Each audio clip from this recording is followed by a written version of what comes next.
దాన్ని ఆమోదించాలా?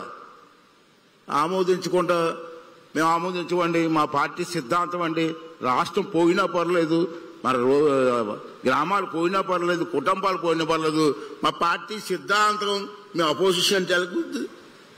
రాష్ట్రం కోసం అందరూ కలిసి పనిచేయాలి. అందరినీ ప్రజలు ఎన్నుకున్నారు. ఆఖరిగా సార్ ఇది సమంజసం కాదు కానీ ఒక మాట అంటున్నాను సార్, ఏమనుకోవద్దు, ఒకవేళ తప్పు మాట క్షమించాడు సార్. మీ అందరూ పిల్లలు, చదువుకున్న పిల్లలు, ఆఖరిగా ముగించి మీద క్వశ్చన్ వేస్తాను, మీ సమాధానం చెప్పాలి. ఏంటంటే క్వశ్చన్ అంటే, ఒక ఉద్యోగస్తుడు ఉద్యోగం చేస్తూ ఉంటాడు.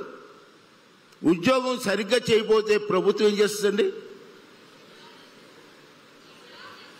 జాబ్ తీసేస్తారు కదా, శాలరీ ఉండదు, ఈ జాబ్ ఉండదు. ఒక ఎమ్మెల్యే అసెంబ్లీకి రాకపోతే ఏం చేయాలండి? ఎమ్మెల్యే బాధ్యత ఏంటి? అసెంబ్లీకి వచ్చి ప్రజలతో సమస్యలు చర్చించాలా. అందుకే కదా మీరు అందరూ మాకు సపోర్ట్ చేశారు. మరి మీ అసెంబ్లీకి రాకుండా మీ అసెంబ్లీకి రావని ఇంట్లో కూర్చుంటే మరి ప్రజలు వాళ్ళని ఏం చేయాలండి?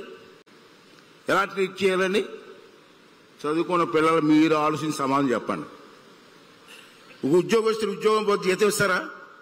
మరి ఎమ్మెల్యే అసెంబ్లీకి రాకపోతే జీతం ఎందుకు తీసుకోవాలా?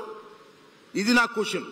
ఇంక పెద్దలు నిర్ణయించాలి. ఓకే అండి, థ్యాంక్ యూ అండి. చాలా ఆనందంగా ఉంది ఈవేళ మీ అందరినీ చూస్తే. అంత ఆనందంగా ఉందంటే రేపు రాబోయే రోజుల్లో ఈ దేశానికి పనికొచ్చే నాయకులు కావాలి. మీరు మన లోకేష్ గారు చెప్పారు, ఇంజనీర్లు డాక్టర్లు అవుదాం, కానీ కొంతమంది రాజకీయ నాయకులు కూడా మంచి మనసుతో ఉన్నవాళ్ళు రావాలి.